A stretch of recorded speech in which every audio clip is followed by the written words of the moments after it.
നമസ്കാരം, മലയാളി വാർത്തയിലേക്ക് സ്വാഗതം.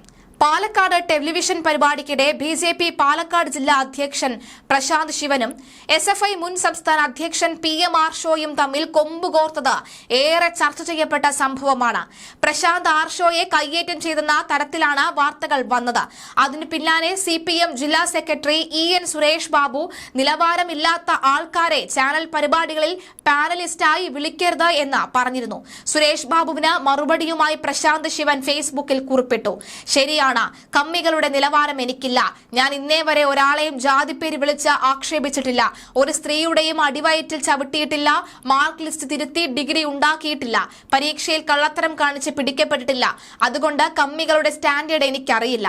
ആ ഇല്ലായ്മയിൽ ആശ്വാസവും അഭിമാനവും ഉണ്ട് താനും. ഏതെങ്കിലും ഒരു വളവിലെ ഇരുട്ടത്ത് എന്നെയും കാത്ത് കമ്മ്യൂണിസ്റ്റ് കാപാലികന്മാരുടെ കത്തി കാത്തിരിക്കുന്നുണ്ടാകുമെന്ന് എനിക്ക് നന്നായി അറിയാം.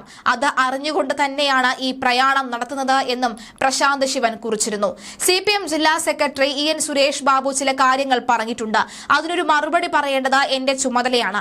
അതുകൊണ്ട് മാത്രമാണ് ഈ മറുപടി എന്ന് പറഞ്ഞുകൊണ്ടാണ് അദ്ദേഹം ഫേസ്ബുക്കിലെ ഈ ഒരു പോസ്റ്റ് ആരംഭിക്കുന്നത്. കഴിഞ്ഞ 2 ദിവസം മുൻപാണ് പ്രശാന്ത് ശിവനും ആർഷോയും തമ്മിൽ വാക്കേറ്റം ഉണ്ടായത്. വലിയ രീതിയിൽ തന്നെ ആ വാക്കേറ്റത്തിന് കയ്യാങ്കളി വരെ എത്തുന്ന ഒരു സാഹചര്യം ഉണ്ടായിരുന്നു.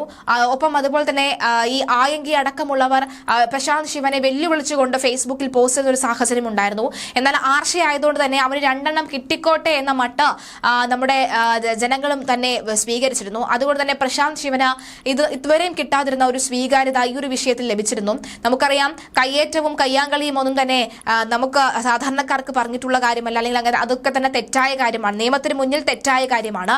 അതാണ് സാധാരണക്കാരൊക്കെ പറഞ്ഞിട്ടുള്ളതല്ല എന്ന വാക്കുകൊണ്ട് ഉദ്ദേശിച്ചത്. എന്നാൽ നിയമത്തിന് മുന്നിൽ തെറ്റായത് കൊണ്ട് തന്നെ അത്തരത്തിൽ ആക്രമണത്തിനൊന്നും തന്നെ നമ്മൾ പിന്തുണയ്ക്കുന്ന ആൾക്കാരല്ല. പക്ഷെ അപ്പോഴും ആർഷോയ്ക്ക് 2 കിട്ടിക്കോട്ടെ എന്ന് ഇവിടുത്തെ സാധാരണക്കാരായ ജനങ്ങൾക്ക് പോലും ഒരു ആഗ്രഹമുണ്ട് എന്ന് പലരും പറഞ്ഞിരുന്നു.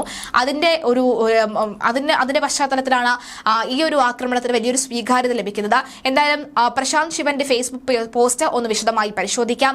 സത്യമാണ്, നിനക്ക് തന്തയില്ലാത്ത കൊച്ചിനെ ഉണ്ടാക്കി തരുമെന്ന് അലറിയ ഒരു ദളിത് പെൺകുട്ടിയുടെ അടിവയറ്റിൽ ചവിട്ടിയതത്ര നിലവാരമില്ലാത്ത ആളുകളെ സത്യമായിട്ടും ചർച്ചയ്ക്ക് വിളിക്കാൻ പാടില്ലാത്തതാണ്. ഗുണ്ടയെ പിടിച്ച് നേതാവാക്കിയാൽ ഇങ്ങനെയിരിക്കും. വളരെ ശരിയാണ്. മഹാരാജാസിലും കോഴിക്കോട് യൂണിവേഴ്സിറ്റി ക്യാമ്പസിലും ഒക്കെ പൊതുജനം കണ്ടതാണ്. ഒരു ഗുണ്ടയെ പിടിച്ച് നേതാവാക്കിയാൽ അയാൾ എന്തൊക്കെയാണ് കാട്ടിക്കൂട്ടുക എന്ന്. ഇയാളെ പോലെ ഉള്ളവരെ മാറ്റി നിർത്തണം. ശരിക്കും വേണ്ടതാണ്. ഒരു ദളിത് സ്ത്രീയെ ജാതിപ്പേര് വിളിച്ച് അപമാനിച്ച ഒരുത്തനെ അറസ്റ്റ് ചെയ്യുക, പോയിട്ട് ഒന്ന് ശ്വാസിക്കുക പോലും ചെയ്യാതെ അരിയിട്ട് വാഴ്ത്തിക്കാൻ CPM-നെ പോലെ ഒരു ഉളുപ്പുകെട്ട സംഘടനയ്ക്ക് മാത്രമേ സാധിക്കുകയുള്ളൂ. പ്രശാന്ത് ശിവൻ തീരെ സ്റ്റാൻഡേർഡ് ഇല്ലാത്ത നേതാവാണ്. ശരിയാണ്, കമ്മികളുടെ നിലവാരം എനിക്കില്ല. ഞാൻ ഇന്നേ വരെ ഒരാളെയും ജാതിപ്പേര് വിളിച്ച് ആക്ഷേപിച്ചിട്ടില്ല. ഒരു സ്ത്രീയുടെയും അടിവയറ്റിൽ ചവിട്ടിയിട്ടില്ല. മാർക്ക് ലിസ്റ്റ് തിരുത്തി ഡിഗ്രി ഉണ്ടാക്കിയിട്ടില്ല. പരീക്ഷയിൽ കള്ളത്തരം കാണിച്ച് പിടിക്കപ്പെട്ടിട്ടുമില്ല. അതുകൊണ്ട് കമ്മികളുടെ സ്റ്റാൻഡേർഡ് എനിക്കില്ല. ആ ഇല്ലായ്മയിൽ ആശ്വാസമോ അഭിമാനവും ഉണ്ട് താനും. ഞങ്ങളും പല ശേഷിയുള്ള പാർട്ടിയുള്ള നേതാവ്. അതറിയാം.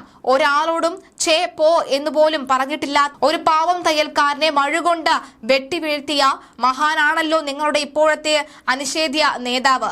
ആ ശേഷി നിങ്ങൾക്ക് എന്നും ഉണ്ടാവുമെന്നറിയാം. പക്ഷേ മഹാമംഗളയും പുണ്യഭൂമിയുമായ അമ്മേ, നിനക്കു വേണ്ടി ആയിരിക്കട്ടെ എന്റെ മരണമെന്ന ദിവസവും പ്രാർത്ഥിച്ച് പുറപ്പെടുന്നവരാണ് ഞങ്ങൾ ഓരോരുത്തരും. ഏതെങ്കിലും ഒരു വളവിൽ ഇരുട്ടത്ത് എന്നെയും കാത്ത് കമ്മ്യൂണിസ്റ്റ് കാപാലികന്മാരുടെ കത്തി കാത്തിരിക്കുന്നുണ്ടാവുമെന്ന് അറിയാം. അത് അറിഞ്ഞുകൊണ്ട് തന്നെയാണ് ഈ പ്രയാണം.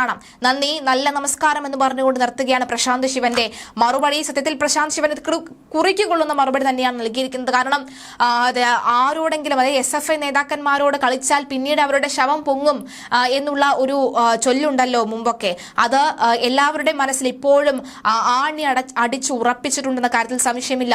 അതേ ഉറപ്പ് തന്നെയാണ് ഇപ്പോഴും കണ്ടുകൊണ്ടിരിക്കുന്നത്. ആ ഉറപ്പിന്മേൽ നിന്നുകൊണ്ട് തന്നെയാണ് നെഞ്ചുവിരിച്ചുകൊണ്ട് പ്രശാന്ത് ശിവന്റെ ഈ മറുപടിയും വരുന്നത്.